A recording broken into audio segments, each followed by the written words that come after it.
Hello everyone, welcome back to the channel. আশা করছি আপনারা ভালো আছেন, সুস্থ আছেন। সকাল সকাল একটু হাতে সময় নেই, আজকে বেরিয়ে পড়েছি হাঁটার জন্য। সকালবেলায় হাঁটতে না বেশ ভালোই লাগে। মেয়ের স্কুল খুলতেও বেশি দিন বাকি নেই, 1 সপ্তাহের মতো বাকি আছে। তখন আর আলাদা করে সময় বার করে নিতে হবে না। আর আজকে আকাশটা না বেশ মেঘলা হয়ে আছে, বেলার দিকে দেখাচ্ছে বৃষ্টি হবে। তো সকালবেলায় সেরকম বৃষ্টি নেই বলে একটুখানি হাতে সময় নিয়ে না বেরিয়ে পড়লাম। বাড়ি থেকে কিছুটা হেঁটেই একটা পার্ক আছে, পার্কটাতেই আসি। মেয়ের স্কুলও ঠিক এই কাছাকাছি। তো পার্কে এসেছি, একটু হাঁটাহাঁটি করলাম, এবার একটুখানি বসে আছি বাইরের এই সকালের হাওয়াতে না। আর একদম ওয়েদারটা বেশ ভালো, তো হাঁটতে না বেশ ভালোই লাগে। আর একটু যদি নিজের মতো করে কিছুক্ষণ বসা যায় তাহলেও কিন্তু মনটা বেশ সুন্দর হয়ে যায়। আর আপনাদের সাথে কথা বলতে বলতে বৃষ্টিটাও না শুরু হয়ে গেল। এখন অবশ্য খুব জোরে বৃষ্টিটা হচ্ছে না। আর এই পার্কেই যে জবা ফুলের গাছটা দেখছেন, বেশ সারা বছরই না জবা ফুলগুলো ফুটে থাকে, দেখতেও বেশ ভালো লাগে। তো ভাবছি বাড়ি যাওয়ার সময় 2-3টে ফুল তুলে নিয়ে যাই, ঠাকুরকে যখন পুজো দেবো ঠাকুরের সিংহাসনে না রেখে দেবো। এখানে আলাদা করে তো ফুল কিনতে পাওয়া যায় না, তো সেই কারণে যখন এই দিকটায় আসা হয় কয়েকটা ফুল তুলে নিয়ে যাই, যদি গাছে থাকে সিংহাসনে দিলে ঠাকুরের সামনেটা না দেখতে বেশ ভালো লাগে। বাড়িতে এসে ফ্রেশ হয়ে আগে এসে গেছি রান্নাঘরে সকালে টিফিনটা তৈরি করার জন্য। আজকে সকালের জন্য তৈরি করব পোহা, আর তার আগে তৈরি করে রাখবো একটা ডিটক্স ওয়াটার, যেটা এই গরমে ভীষণ রকমভাবে উপকারী। চিড়ের পোলাওটা তৈরি করতে যেহেতু একটু সময় লাগবে, সেই কারণে আগে থেকে না ডিটক্স ওয়াটারটা রেডি করে রেখে দেবো। 1 থেকে 1.5 ঘন্টার মধ্যে জলের মধ্যে সব কিছু বেশ ভালো রকমভাবে ইনফিউশন হয়ে যাবে। আমি এখানে নিয়েছি একটা শসা, লেবু আর কয়েকটা পুদিনার পাতা। 1 থেকে 1.5 ঘন্টার মধ্যে পুরো স্বাদটা জলের মধ্যে এসে যায়, তো সেই সময় না খেতেও বেশ ভালো লাগে জলটা। তখন 1 গ্লাসের বদলে 2 গ্লাস জল খেতেও না ইচ্ছা করবে। আর এরকম ডিটক্স ওয়াটার খেলে কিন্তু বডিকেও ভীষণ রকমভাবে হাইড্রেট রাখে।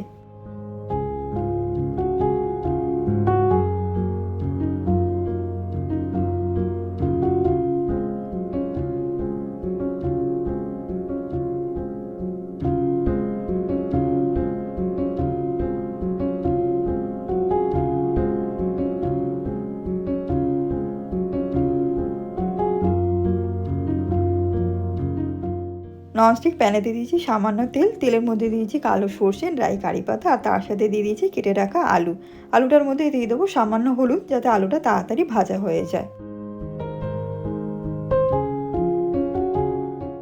আলুগুলো না বেশ ভালো রকমভাবে ভাজা হয়ে গেছে। ভাজা আলুর মধ্যে দিয়ে দিয়েছি কয়েকটা বাদাম, আর তার সাথে কয়েকটা কিশমিশ। কিশমিশটা দিলে পোহাটা খেতে বেশ ভালো লাগে। ঝালের জন্য দিয়েছি একটা কাঁচা লঙ্কা, ধুয়ে রাখা যে চিড়েটা সেটা দিয়ে সব কিছু বেশ ভালো রকমভাবে মিশিয়ে নেবো। তার সাথে দিয়ে দেবো স্বাদ মতো নুন, আর আন্দাজ মতো একটুখানি চিনি। চিনিটা দিলে একটা ব্যালেন্স হয়ে যায় স্বাদটাতে। আর নামানোর আগে দিয়ে দেবো কিছুটা লেবুর রস।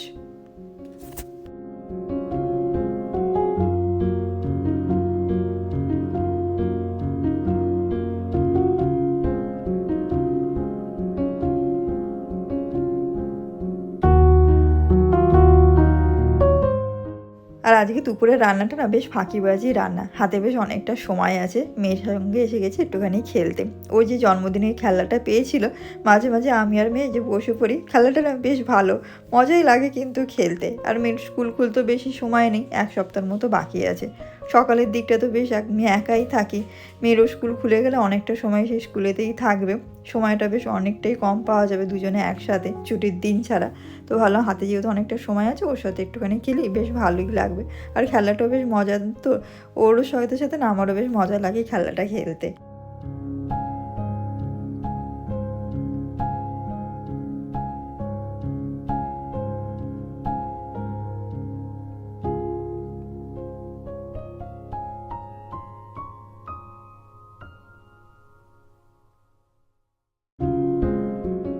মেয়ের সাথে কিছুটা সময় কাটিয়ে আবার এসে গেছি রান্নাঘরে। 2 থেকে 3 ঘন্টা আগে মুসুর ডালটা না ভিজিয়ে রেখে দিয়েছিলাম ভালো রকমভাবে ধুয়ে।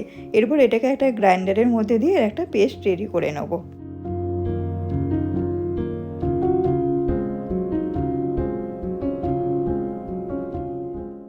আর আজকে আপনাদেরকে বলছিলাম না ফাঁকিবাজি রান্না, এই যে পান্তা ভাত, গরম শুরু হওয়ার সময় একবার আমাদের না খাওয়া হয়েছিল, আর এই গরমে এই দ্বিতীয়বার। গতকাল রাত্রে ভাতটা তৈরি করে ফ্রিজে রেখে দিয়েছিলাম, খাবার কিছুক্ষণ আগে বের করে নেবো, ঠান্ডা যে ভাবটা থাকবে সেটা যাতে কেটে যায় খাওয়ার সময়। যেহেতু পান্তা ভাত, তার সাথে তো কিছু ভাজা না হলে চলবেই না, সেই জন্য মুসুর ডালের বড়া পান্তা ভাতের সঙ্গে কিন্তু বেশ ভালো লাগে।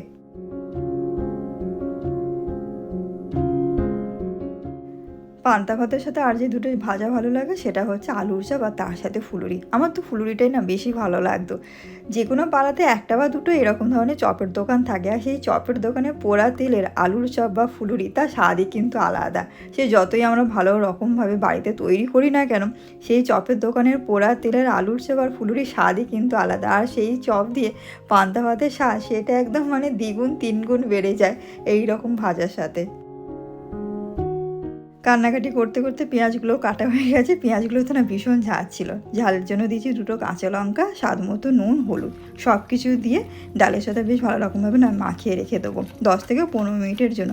এতে ডালের বড়া না খেতে বেশ ভালো লাগে।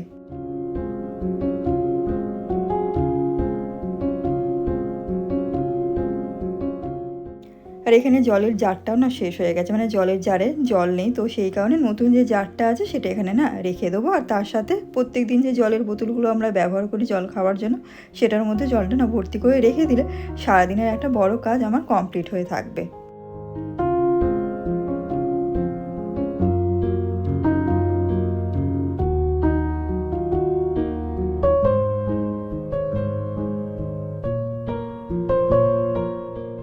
তেলটা বেশ ভালো রকমভাবে না গরম হয়ে গেছে। ডালটা যে বেটে রেখে দিয়েছিলাম 10 থেকে 15 মিনিটের মতো হয়ে গেছে। এবার ডালের বড়াগুলো মিডিয়াম টু লো ফ্লেমে অল্প অল্প করে ভেজে নেব।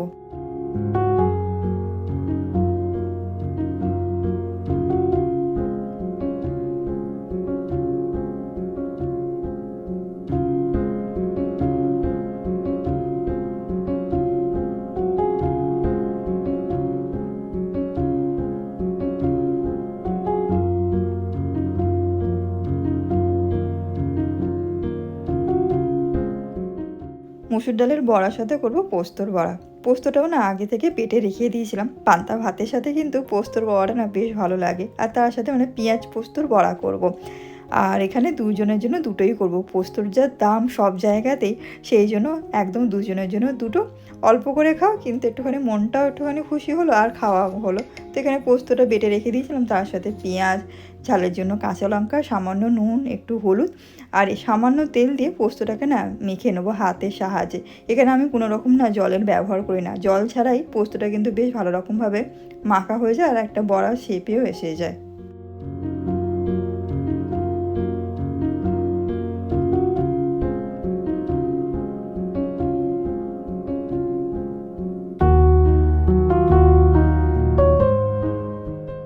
আমরা প্রত্যেকেই প্রত্যেক দিনের কাজকর্ম নিয়ে কিছু না কিছুভাবে ব্যস্তই থাকি। কেউ বাইরের কাজ নিয়ে ব্যস্ত থাকে, কেউ আবার বাড়ির কাজ নিয়ে ব্যস্ত থাকে। আর এই ব্যস্ততার মধ্যে মানুষ যেরকমভাবে কয়েকদিন আগে ঘটে যাওয়া আরজি করে যে ঘটনাটা, আর তার জন্য মানুষ যেরকমভাবে প্রতিবাদের জন্য রাস্তায় নেমেছে সেটা দেখছি এখনও। তো মানুষ তো দেখছি একটা দিনও বাদ দিচ্ছে না এই মিছিলে অংশগ্রহণ করতে। ছোট থেকে বড় সবাই দেখছি মিছিলে আসছে। কলকাতা, এমনকি কলকাতার বাইরেও অনেক জায়গায় দেখছি মানুষ মিছিল করছে যাতে অপরাধী খুব তাড়াতাড়ি শাস্তি পায়। আমরাও চাই অপরাধী যেন খুব তাড়াতাড়ি শাস্তি পায়। অনেকটা দেরি হয়ে গেছে কিন্তু এখনও সে আশাটা আছে। মানুষ, এত মানুষের প্রার্থনা কখনোই সেটা বিফলে যাবে না। মানুষ যেরকমভাবে প্রতিবাদ করছে, ঝড় বৃষ্টি এমনকি প্রচণ্ড গরমেও দেখছি মানুষ কিন্তু ঠিক নিয়ম করে তারা কিন্তু প্রতিবাদ চালিয়ে যাচ্ছে। আর এই প্রতিবাদটা কিন্তু একদম থামতে দিলেও হবে না। ঠিক যেরকমভাবে আমরা শুরু করেছিলাম প্রতিবাদটা, ঠিক সেরকমভাবেই কিন্তু প্রতিবাদটা করতে হবে, তাহলেই কিন্তু অপরাধী শাস্তি পাবে। আর এই হচ্ছে বাঙালিদের অতি পরিচিত প্রিয় খাবার পান্তা ভাত। তার সাথে নিয়েছি একটা পেঁয়াজ, ছাতু মাখা আর পোস্তর বড়া। পোস্তর বড়াটা একটু বেশি ভাজা হয়ে গেছিলো। আর মুসুর ডালের বড়া তো আছে। আজকে দুপুরের খাবার একদম পুরো জমজমাট। ছুটির দিনে আমাদের খাওয়াটা ঠিক এইরকমই হয়। দুজনে যে কোনো একটা সিনেমা চালিয়ে দিই আর সিনেমা দেখতে দেখতে আমাদের খাওয়া। আর আমি কৌশিককে বলছিলাম একটুখানি ছাতু মাখাটা খেয়ে দেখো। কৌশিক ছাতুটা একদমই না খেতে পছন্দ করে না। তো যাই হোক, ছাতু মাখাটা কিন্তু বেশ ভালোই হয়েছিল, একদম ধীরে সুস্থে। আর আমাকে দেখে বুঝতেই পারছেন ছাতু মাখাটা খেয়ে আমার বেশ ভালোই লাগছে। তো সব কিছুটাই বেশ ভালোই হয়েছিল। পান্তা ভাতের সাথে আর কী চাই, এরকম একদম সিম্পল খাবার খেতেই বেশ ভালো লাগে। খাওয়া দাওয়া শেষ করেই এসে গেছি বারান্দাটায় দাঁড়াতে। সকাল থেকেই বলছিলাম বৃষ্টি হবে, দুপুর থেকেই না বৃষ্টি শুরু হয়ে গেছে। আর কি মুষলধারে বৃষ্টি হচ্ছে দেখে বুঝতেই পারছেন। বেশ ভালোই লাগছে কিন্তু বাইরে বৃষ্টিটা দেখতে। আর মেয়ে যে বৃষ্টির জলে হাত বাড়াচ্ছে, ওকে এখনও পর্যন্ত না বৃষ্টিতে ভেজানো হয়নি, কারণ এখানে সেরকমভাবে তো ছাদ ব্যবহার করা যায় না। যাই হোক, সেটা আবার অন্যদিন বলা যাবে কেন এখানে ছাদ ব্যবহার করা যায় না। চলুন তাহলে আমি বৃষ্টি দেখতে দেখতে আজকের এই ভিডিওটা আমি এইখানেই শেষ করলাম। আর যদি ভিডিওটা কিছুটা হলেও ভালো লেগে থাকে তো একটা লাইক করবেন, শেয়ার করবেন আর প্লিজ চ্যানেলটাকে সাবস্ক্রাইব করে দেবেন। আবার দেখা হবে খুব তাড়াতাড়ি নতুন একটা ভিডিওতে। ভালো থাকবেন, সুস্থ থাকবেন, আনন্দে থাকবেন। টাটা।